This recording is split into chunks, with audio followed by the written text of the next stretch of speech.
Hello, everyone. Welcome to another episode of Take It to the Bank. My name is Stefanie Hammond, and I am part of the head nerds team here at Enable. And I'm the head nerd that really focuses on all things growth and sales and marketing related.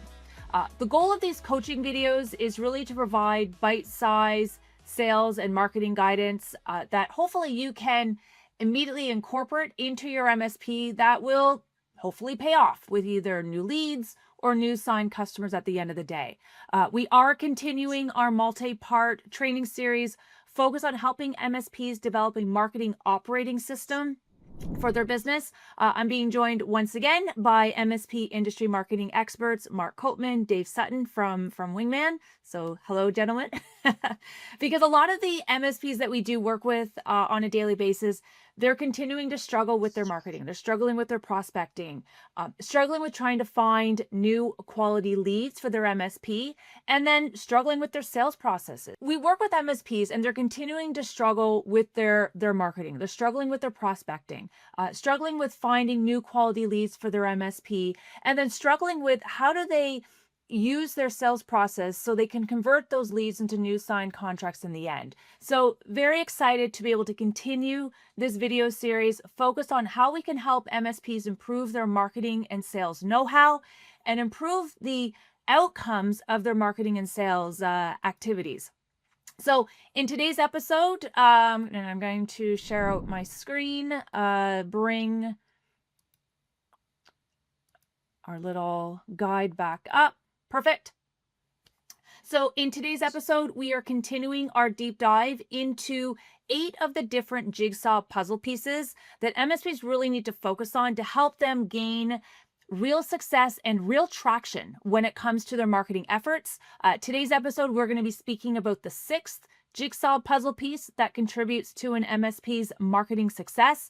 And that is, how should MSPs ensure that they have the right sales process in place, that they have the right proposal creation process in place so they can convert the leads that they've generated from their marketing efforts into signed closed deals.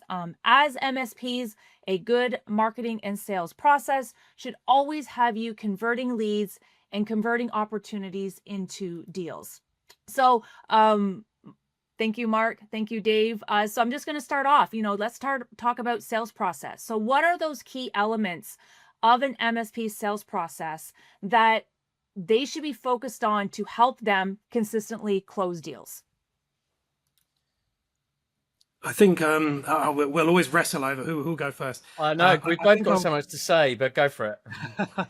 I think the proposal thing is kind of close to my heart. Having been there, done that, got the T-shirt of being a sales guy in 3 MSPs across my career, I know what it's like to have prospects ghost you when you've put together something that you think is a perfect proposal, and constantly sort of question myself on how should I present it, how should I engage prospects in a conversation around the proposal, and how should I stand out from several other MSPs that they might well be doing their due diligence with at this very same time. Of course, there's several different considerations, from understanding the billing mechanism of what do they understand is normal, what do they have as a billing arrangement with their incumbent MSP that sets a precedent in their mind for how they should be procuring that service from someone else. So you've got to think about not being too different that you will then be misunderstood. Particularly us Brits, maybe Canadians are kind of similar, that we avoid the money conversation. We don't talk about money. I think, God bless America. I think people are more straight talking there on saying, no, that's too expensive, or no, I don't understand it. Maybe not always, but I think us Brits, we avoid an awkward conversation. So you may well lose a prospect, but the prospect isn't clear enough to come back to you and sort of say why, so you understand what to do. So I've kind of built this mechanism out for how to build a proposal and cover all the bases, try and think about everything that an MSP typically wouldn't have in their proposal, so you can stand apart against any competitors. And that all starts with repeating back to the prospect what it is that they've shared with you. What pains are they experiencing? What goals have they got that they wish to achieve? And I'm not talking about technology here. I'm talking about, commercial, operational, compliance challenges, business-centric language that will mean something to them. So when they read back through your proposal 2, 3, 4 weeks after you've been in to meet with them, you're reminding them of the things that they said to you in the room, but also importantly, it gives you an opportunity to squeeze things in there that they may have not directly said, but they wouldn't argue against. And by that, I mean, you said that your reputation is important, therefore you want to protect your data. No one's going to outrightly say that necessarily, unless they're a heavily regulated firm, but they would struggle to argue against it because anyone reasonable would say that's important. So I think start your proposal with, what have you heard from the prospect? What pains have they shared with you? What objectives have they shared? And make sure you repeat that back. And then that sets the path for the whole of the rest of the proposal document to play back on solving your problems and helping you realize your goals through these services that we've carved out against this pricing. And here's our proven methodology for delivering it. You've got to look beyond the quotes. You've got to look beyond selling to referrals where it's already your business to lose and someone's already had a strong recommendation. So the proposal document has to work a lot harder than the majority of sales that MSP owners are so very used to. So let me also chime in here, Stephanie, if I may. Your question was around the sort of the key components of the sales process. And it always beats me, and this isn't just in our industry, but it's in multiple industries I've been part of. When you're in the sales game and you are constantly looking for those opportunities and how to develop them, the number of people that don't just have the relevant pieces of information, copy, brochureware, video, whatever it may be, all those sort of essential collateral pieces, they quite often seem to be scratching around for it. Like it's almost a surprise that it might be needed within the sales process. And I'm being a bit flippant, but it happens all the time. It's like, oh, you've just sort of fudged this together for me. It's like, do you not have this on a shelf? But then linked to that, so I think having the suite of all the different elements you might need. And I have to say, we at Wingman, we genuinely try to practice what we preach in this area. But then the important thing is that you're not just sending boilerplate to people, which looks like you've just pulled it off a shelf and put dear first name at the top there. So I think an element of being sympathetic to what that prospect is going through, the current state of your relationship with them, and if things have progressed or not, and therefore customizing the information that you've got, those templates that you have at your fingertips, I think is really, really important. And I think as in today's AI age, and I think I've already deleted 10 emails that got through our quarantine today, which were, and it's like Monday afternoon, the number of templated, utterly pointless AI generated emails, which you can see are AI generated before you've almost read them just because of the font people are using. Come on, we can do better than this. So I think personalization is absolutely key in the sales process, but don't constantly reinvent the wheel when you're looking to send somebody something. You're scratching around for it all the time. Spend some time, take a week out and get those boilerplate elements together, but be prepared to customize them when you need to use them. Yeah. And so when we talk about kind of sales strategy and that sales process, are there pieces that you often see MSPs kind of missing or skipping over, to get to that proposal stage? Because in all the material, and as we record this, I'm actually building a new masterclass focused on proposal creation and how do you build a compelling proposal. So it's very timely. But is there pieces that you see MSPs kind of quickly skipping over just to kind of, if they even do a proposal, kind of get to that stage? Yeah, I think an important thing to remember is, you can systemize your sales process. Of course, not every prospect will necessarily follow that to the letter, but think about the various points that you need to, in our previous videos, as we've spoken about building trust so much. And some of the marketing, of course, should get them to the point where trust is enough that they're prepared to get into a conversation, but you might still have to reaffirm some of those things, like social proof, like certain credentials, like personalization, as Mark said, so they feel you understand them and you're tailoring something for them. And of course, you can templatize as much of that as possible, but you're going to have to put your hands on the keyboard and write something out that really sounds like them and echoes something back to them. But to go a step further as part of the sales process, MSPs could carve out an initial, what we often call a stepping stone product. And this is something that they've never really had to do before, because again, back to those referrals, people are perhaps in need right now. They already get what you do. The trust is already established by, your good friend or existing client that's referred them in.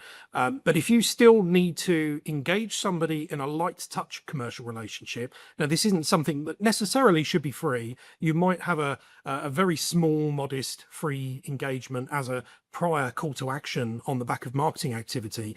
But as soon as you want to start the commercial relationship, you want to offer them something that allows them to dip the toe in the water without making a huge commitment. Back to one of my analogies again, this is a bit like dating. You want them to sign that MSA and sign a managed services proposal.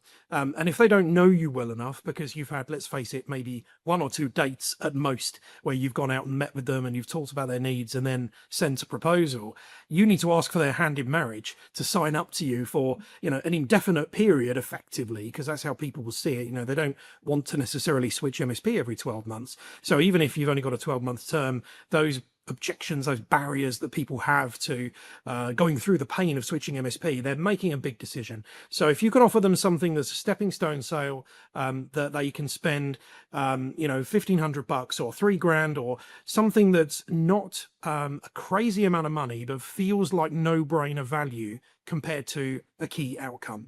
Now, that could be some kind of cyber audit if the prospect is minded that way, perhaps something that's compliance driven, maybe something that's AI centric right now, to help them get a key outcome, something that's going to increase their productivity, decrease their risk as an outcome of that project. Not just a report, not a scan, not the old school IT health check that no one values because they see it as a cheap sales tactic. Something that's really going to help them set them on the path to achieving their goals for a modest sum of money. Then you've got the trust. Then it's a lot easier to get that sale for the bigger managed services piece. Okay, perfect. Now I know a big part of sales, being a former salesperson is, your sales targets, your KPIs, making sure that you hit your key performance indicators.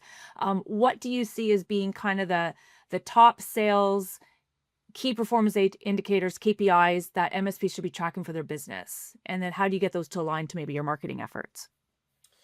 So I'll perhaps take a lead on this one, and I think activity is everything here, because no matter what you do, nobody can ever predict accurately when a prospect is going to say yes.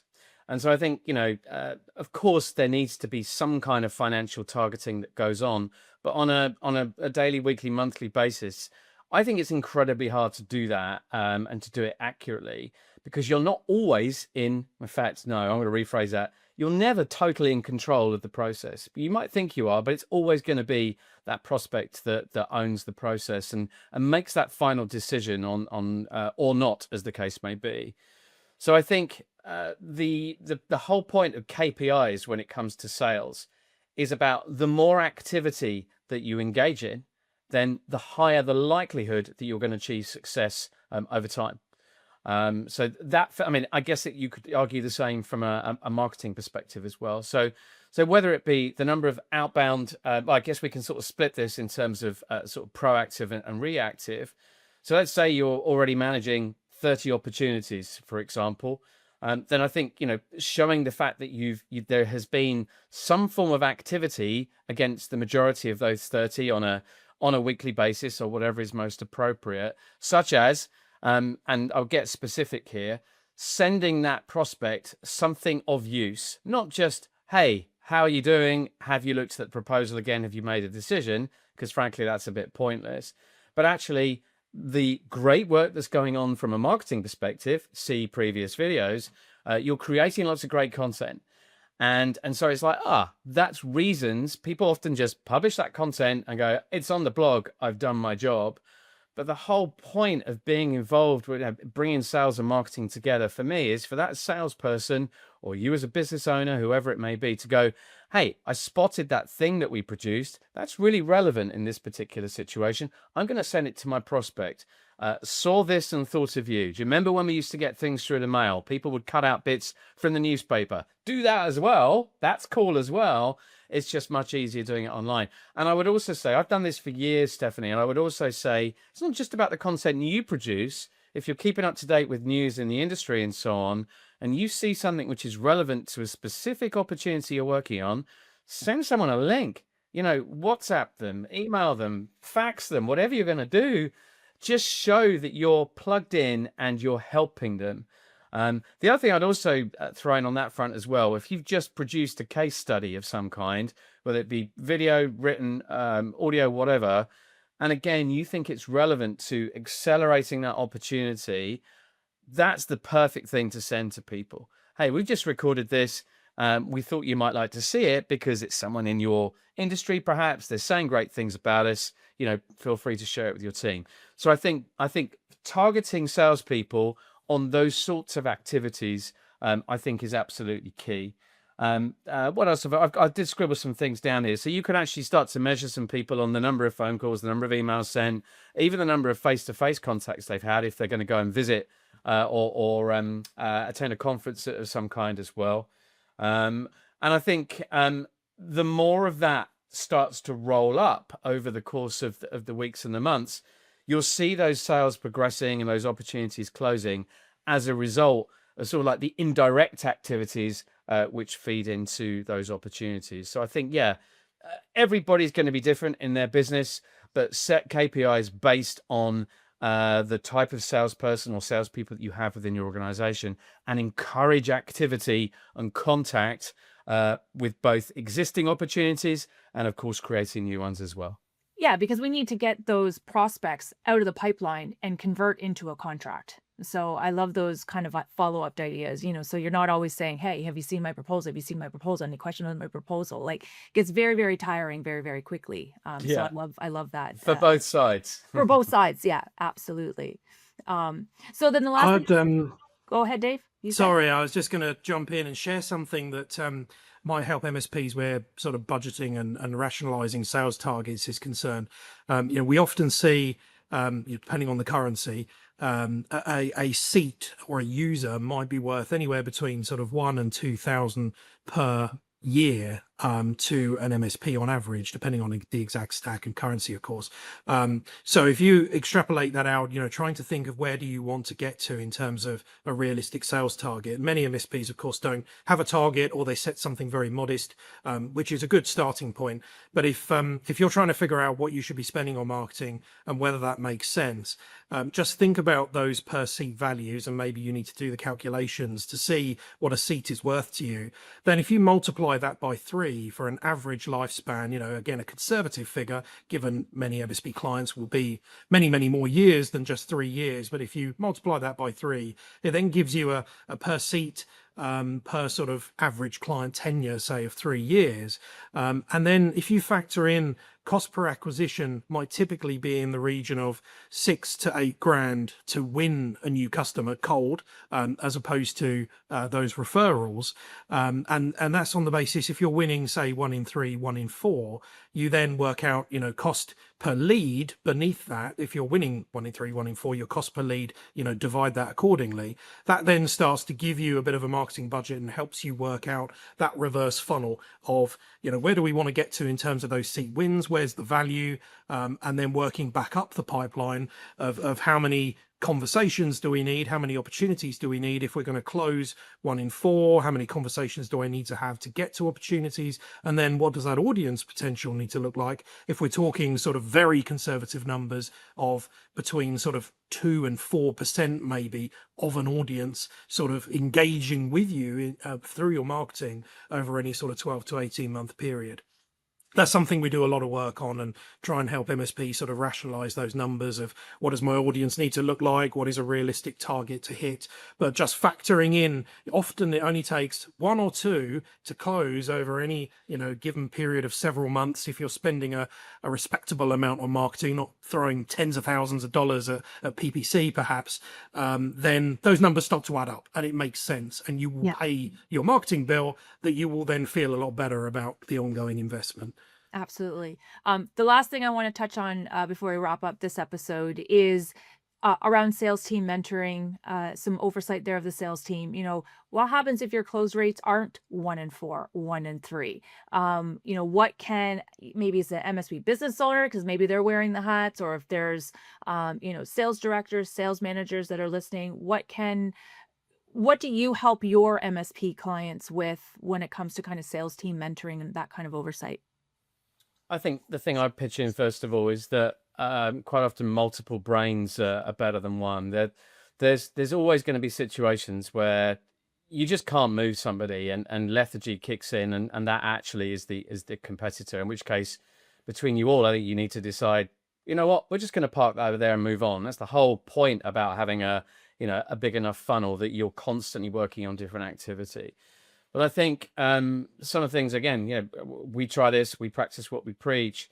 The idea of the pincer movement, Stephanie, where actually, if somebody relatively junior, let's say there is more of a team rather than perhaps it just being owner-led, where you have more of a team and somebody junior has perhaps hit a stumbling block, to then at least ask the owner through those sales meetings and that mentoring, hey, look, why don't you give this a go? Why don't you pick up the phone to him?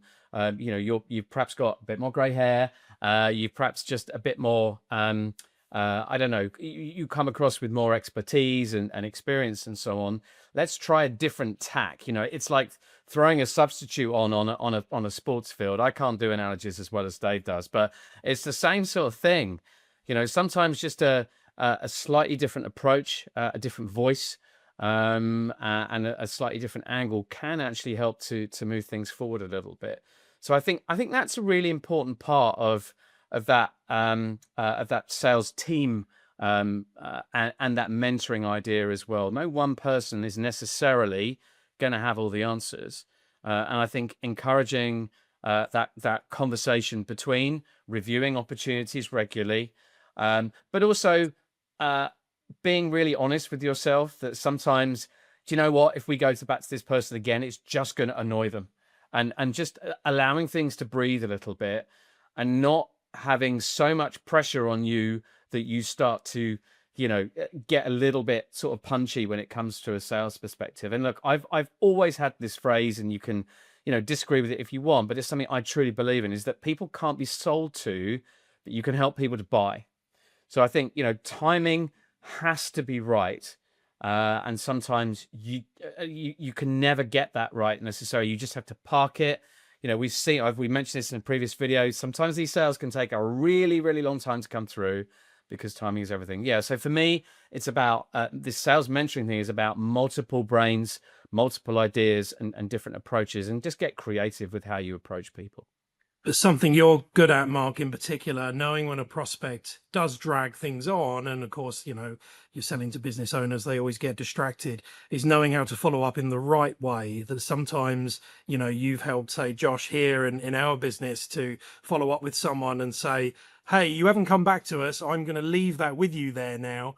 And how many people have actually come back and said, "Oh no, I am still interested." That's a very good point. Suddenly, they suddenly feel a sense of guilt or something like that they haven't responded. Very true. Yeah, very true. Absolutely. Perfect. Well, thank you, gentlemen, for once again crystallizing for MSPs watching today what it means to always be converting and talking about the different tasks and activities that MSPs, business owners, and the like need to focus on so they can consistently convert leads into those brand new contract clients. In our next episode, we're going to be moving on to discuss the 7th jigsaw puzzle out of 8. So we're getting near the end that makes up an MSP's marketing operating system. And that is really on how do you build your MSP to the point where you can be recommended? And we've been talking about referrals in a lot of the other episodes, but the next episode is going to be focused on how do you get yourself recommended, where you can turn those clients of yours into advocates for your MSP. So you can get yourself recommended to others. So we're going to be talking about client success programs, referral programs, and how to build that community within your industry. So that's what we're going to be talking about. Hope you can join us on our next installment of Tech It to the Bank, focused on building your MSP's marketing operating system.